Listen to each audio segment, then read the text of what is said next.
Hello दोस्तों, स्वागत है आपका ग्राउंड हिस्ट्री इंडिया में। कैसे हैं दोस्तों आप लोग? उम्मीद करते हैं आप लोग अच्छे होंगे और स्वस्थ होंगे दोस्तों, और आप लोगों की पढ़ाई लिखाई अच्छे से चल रही होगी। दोस्तों हम आपको जो है आधुनिक भारत का इतिहास पढ़ा रहे थे। तो आधुनिक भारत के इतिहास में जैसे हमने आपको बताया था, अभी लेटेस्ट जो टॉपिक हमने समाप्त किया था वह था दोस्तों यूरोपीय कंपनियों का आगमन। तो यूरोपीय कंपनियों के आगमन के बाद हमने आपको बताया था जैसे एक महत्वपूर्ण यूरोपीय शक्ति थी वह थे अंग्रेज, या कहें ब्रिटिशर्स, या कहें ईस्ट इंडिया कंपनी। तो ईस्ट इंडिया कंपनी जो है दोस्तों बंगाल में अपना जब प्रभुत्व स्थापित करती है, यानी बंगाल को अपने नियंत्रण में लेती है, तो उसी क्रम में दोस्तों उसका क्षेत्रीय शक्तियों से कुछ संघर्ष होता है। क्षेत्रीय शक्तियों से संघर्ष का तात्पर्य है दोस्तों संघर्ष न होता है, बल्कि आप ये कहें कि वह क्षेत्रीय शक्तियों को अपने आप में मिलाने का, अपने साम्राज्य में मिलाने का प्रयास करता है। इसी क्रम में दोस्तों हमने आपको बताया कैसे हुआ है जो है बंगाल को अपने नियंत्रण में ले लेते हैं। बंगाल के नवाबों को अपदस्थ करके उस बंगाल को अपने पूरे नियंत्रण में ले लेते हैं। देन इसके बाद हमने आपको बताया था कैसे मैसूर जो है इनके नियंत्रण में चला गया। यानी अगर हम बात करें ये पूरा का पूरा ये, अगर हम आपको ये भारत का मैप बताकर प्रयास करें समझाने के लिए, तो दोस्तों आप देखिए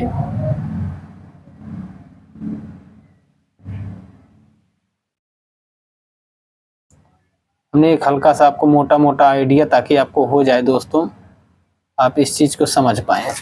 यानी पहले अंग्रेज जो है इस पूरे बंगाल पर अपना नियंत्रण स्थापित करते हैं दोस्तों।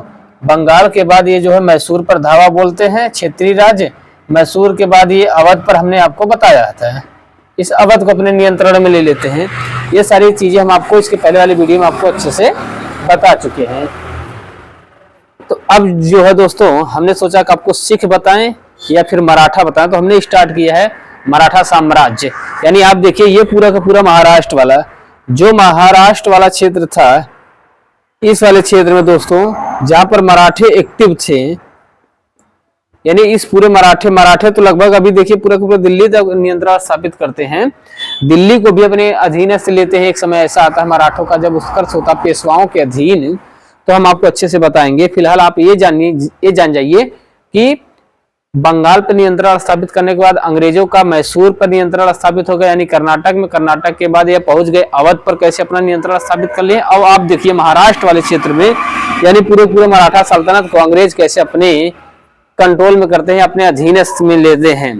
तो आइए दोस्तों इसी क्रम में थोड़ा सा मराठा साम्राज्य को अच्छे से समझने का प्रयास करते हैं। दोस्तों मराठा साम्राज्य जो है समझने के लिए आपको कम से कम थोड़ा सा एडवांस दिमाग रखना पड़ेगा, क्योंकि अगर आप एडवांस दिमाग नहीं रखेंगे दोस्तों तो आप थोड़ा सा हाच पाच हो सकते हैं समझने के लिए। कैसे दोस्तों? क्योंकि एक तरफ जो है शिवाजी के वंशज हैं, और दूसरी तरफ उन्हीं में एक पेशवाओं के अधीन मराठाओं का उत्कर्ष पढ़ाया जाता है, या आपको लोगों को बताया जाता है। हालांकि ये पेशवा जो है उन्हीं के अधीन होते थे कभी शिवाजी के, लेकिन आगे चल के इतना शक्तिशाली हो जाते हैं कि पूरी की पूरी मराठा सल्तनत इनके इर्द गिर्द घूमने लगती है। तो उसी क्रम में दोस्तों आप समझिए, अगर आपको मराठा साम्राज्य पढ़ना है तो ये हमने शिवाजी का थोड़ा सा बैकग्राउंड बताने का प्रयास किया, लेकिन उसके पहले हम आपको बता दें हम आपको पढ़ाएंगे कैसे। तो सबसे पहले हम आपको शिवाजी के वंशज पढ़ाएंगे। देन उसके बाद दोस्तों हम आपको पेशवाओं के अधीन जो मराठाओं का उत्कर्ष हुआ था, यानी महत्वपूर्ण पेशवा जो हुए हैं जिनका इतिहास आपको जानने के लिए बहुत ही जरूरी है, उनके बारे में भी हम आपको बताने का प्रयास करेंगे। तो दोस्तों हमने यहाँ पर शिवाजी के जो वंशज है, शिवाजी सहित उनका क्रम लिखा है और पेशवाओं का क्रम लिखा, ताकि आपको अगर कभी परीक्षा में यहाँ से मिलान करने के लिए दे दे, डेट दे दे, तो आप अच्छे से मिलान कर सकें। तो दोस्तों जैसे शिवाजी है, शिवाजी का कार्यकाल है 1627 से 1680, संभाजी का कार्यकाल है 1680 से 1689, राजा राम का कार्यकाल है 1689 से 1700, ताराबाई का कार्यकाल है 1700 से 1707, साहू जी का कार्यकाल है 1707 से 1749, और राजा राम का कार्यकाल है 1749 से 1750। ये शिवाजी के वंशज है, इन्हें छत्रपति कहा जाता था। तो राजा राम अंतिम छत्रपति थे। अब इन्हीं में दोस्तों आगे चल के जो है साहू जी जो है एक नया पद बनाते हैं, या इनके समय में यह बहुत ही शक्तिशाली पद उभर कर सामने होता है, वह होता है पेशवाओं का। तो पेशवाओं के अधीन थोड़ा सा मराठाओं का जो उत्कर्ष हुआ था, तो जो महत्वपूर्ण पेशवा हैं एग्जाम की दृष्टि से भी पूछे जाते हैं, और आपको जानना भी चाहिए कि जो महत्वपूर्ण पेशवा हैं बालाजी विश्वनाथ है 1713 से 1720 में, बाजीराव प्रथम है 1720 से 1740 में, बालाजी बाजीराव है 1740 से 1761 में, माधव राव है 1761 से 1772 में, नारायण राव है 1772 से 1774, माधव नारायण राव है 1774 से 1796 और बाजीराव द्वितीय है 1796 से 1817 तक। यह अंतिम पेशवा थे। ये कैसे पढ़ना है और ये कैसे पढ़ना, ये डिपेंडेंसी आप हमारे ऊपर छोड़ दीजिए। आप हमारी वीडियो को अच्छे से देखेंगे तो हम आपको इस घटना के साथ लिंक करके ये जितने भी कैरेक्टर है इन कैरेक्टर के साथ लिंक करके आपको अच्छे से कॉन्सेप्ट के साथ बता देंगे। तो आइए दोस्तों, थोड़ा सा हम इस जो महत्वपूर्ण पर्सनालिटी है शिवाजी के बारे में समझने का प्रयास करते हैं। शिवाजी को समझने के मायने क्या है दोस्तों, आप समझिए। शिवाजी का जो जन्म हो रहा है दोस्तों, हमने पीछे व्हाइट बोर्ड में लिखा भी है। शिवाजी का जन्म 1627 में शिवनेरी किले में हो रहा है महाराष्ट्र में, और इसीलिए शिवाजी का नाम जो है दोस्तों शिवाजी पड़ता है। इनके पिताजी का नाम और माताजी का नाम दोस्तों हमने वहां पर लिखा है। इनके पिताजी का नाम शाहजी भोसले था एवं माता का नाम जीजाबाई था, और इनका जन्म 1627 ईस्वी में महाराष्ट्र में शिवनेरी के किले में हुआ था, इसीलिए इनका नाम शिवाजी पड़ा था। शिवाजी की जो है दोस्तों कुल 7 शादियां हुई थी, या 7 पत्नियों के बारे में शिवाजी के बारे में बताया जाता है, जिनमें से 3 महत्वपूर्ण पत्नियों के बारे में संपूर्ण जानकारी मिलती है।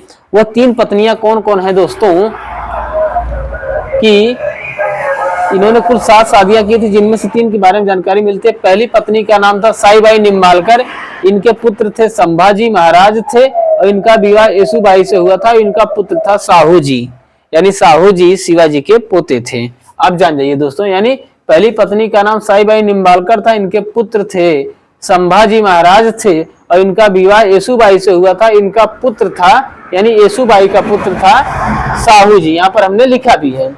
और दूसरी जो पत्नी थी दोस्तों, उनका नाम था सोयराबाई थे, इनके पुत्र थे राजा राम, और इनका विवाह ताराबाई से हुआ था, और इनका पुत्र जो था दोस्तों वह शिवाजी द्वितीय था।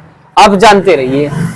और पुतली बाई, यानी आप इन 2 पत्नियों को जानते रहिए। पहली पत्नी साईबाई निम्बालकर, इनके पुत्र थे संभाजी महाराज, और संभाजी का विवाह हुआ था दोस्तों येसुबाई से, और येसुबाई और संभाजी से जो पुत्र प्राप्त हुआ था उसका नाम था साहू जी। यानी येसुबाई और संभाजी से जो पुत्र प्राप्त हुआ था वह था साहू जी। और दूसरी पत्नी का नाम था सोयराबाई, इनके पुत्र थे राजा राम, और राजा राम का विवाह हुआ था ताराबाई से, और ताराबाई से जो पुत्र उत्पन्न हुआ था उसका नाम था शिवाजी द्वितीय। और पुतली बाई एक ऐसी पत्नी थी दोस्तों, आप याद रखिएगा, परीक्षा की दृष्टि से कभी बहुत ही महत्वपूर्ण जानकारी है, क्योंकि पुतली बाई एक ऐसी पत्नी थी जो शिवाजी की मृत्यु के बाद सती हुई थी इनके साथ, शिवाजी के साथ। और दोस्तों इसके अलावा सकबाबाई, लक्ष्मीबाई, सगुनीबाई, गुणवंतीबाई आदि पत्नियां भी थी। यानी सकबाबाई, लक्ष्मीबाई, गुणवंतीबाई, सगुनीबाई यह पत्नियां भी शिवाजी की थी, जिनके बारे में जानकारी बहुत ही सूक्ष्म मिलता है। तो दोस्तों शिवाजी के जो गुरु थे उनका नाम था समर्थ रामदास। शिवाजी के गुरु जो थे समर्थ रामदास ने ही शिवाजी को धार्मिक और आध्यात्मिक शिक्षा दिया था। यानी धार्मिक और आध्यात्मिक रूप से इन्हें चेतना दिए थे। कौन? समर्थ रामदास जी। और इन्होंने यानी समर्थ रामदास थे, यानी शिवाजी के जो गुरु थे समर्थ रामदास थे, इन्होंने शिवाजी को आध्यात्मिक और धार्मिक शिक्षा दिए थे। इन्होंने दास बोध नामक रचना भी लिखी है। शिवाजी इनसे बहुत प्रभावित है। इन्हीं के वस्त्र यानी जो समर्थ रामदास जी थे वह जो है भगवा वस्त्र पहनते थे, उन्हीं वस्त्र से प्रभावित होकर शिवाजी ने अपने झंडे का कलर या रंग जो है भगवा किए थे। शिवाजी के जो संरक्षक थे दोस्तों वह दादा कोंडदेव जी थे। इन्होंने शिवाजी को सैनिक एवं असैनिक शिक्षा दी थी। यानी शिवाजी के एक प्रकार से कहें 2 गुरु हो जाते हैं। एक समर्थ रामदास जी आध्यात्मिक और जो है राजनीतिक शिक्षा देते हैं, दादा कोंडदेव जी सैनिक और असैनिक शिक्षा देते हैं। महाराष्ट्र में एक पहाड़ी है रायरी पहाड़ी पर रायरेश्वर मंदिर में दादा कोंडदेव, यानी रायरी पहाड़ी पर रायरेश्वर मंदिर में दादा कोंडदेव की उपस्थिति में शिवाजी महाराज जो है हिंदू राष्ट्र को लेकर के, यानी भारत को हिंदू राष्ट्र बनाने के लिए संकल्पित होते हैं या अपना लक्ष्य निर्धारित करते हैं। कौन दोस्तों? शिवाजी। कहाँ? रायरी पहाड़ी पर रायरेश्वर मंदिर में दादा कोंडदेव के समक्ष जो है यह लक्ष्य निर्धारित करते हैं कि हम भारत को हिंदू राष्ट्र बनाएंगे। ये था दोस्तों शिवाजी के बारे में हमने थोड़ा सा आपको बताने का प्रयास किया, यानी हिंदू राष्ट्र को लेकर के संकल्पित होते हैं। सोयराबाई को राजमहिषी या राजमाता का दर्जा दिया गया था, ये भी आप जानते रहिए। यानी जो इनकी दूसरी पत्नी थी सोयराबाई, उन्हें राजमहिषी या राजमाता का दर्जा प्राप्त था। दादा कोंडदेव की उपस्थिति में हिंदू राष्ट्र को लेकर संकल्पित होते हैं और इनके जो आध्यात्मिक और कहें धार्मिक जो गुरु थे वह समर्थ रामदास जी थे। दादा कोंडदेव का प्रभाव क्या था हमने आपको बताने का प्रयास किया दोस्तों। ये था मराठा सल्तनत। आप अगर स्क्रीनशॉट ले सकते हैं तो अच्छे से आप देख सकते हैं, पढ़ सकते हैं। और दोस्तों यदि कोई कमियां रह गई हैं तो आप जरूर बताइएगा। और दोस्तों आप कमेंट और लाइक शेयर वीडियो को जरूर करिएगा। हमारा यूट्यूब चैनल है ग्राउंड हिस्ट्री इंडिया, और इसी पेज के नाम से दोस्तों हमने यूट्यूब फेसबुक पर भी एक पेज बनाया। आप वहां पर भी जाकर के पेज को लाइक और शेयर और सब्सक्राइब कर सकते हैं, अपने दोस्तों को जोड़ सकते हैं। दोस्तों हमारी क्लासेस जो है दोस्तों हर जगह पर ऐसे ही निःशुल्क चल रही है और हम निःशुल्क आजीवन आपको पढ़ाते रहेंगे। तो दोस्तों आप अपना सपोर्ट जरूर करिएगा। धन्यवाद दोस्तों।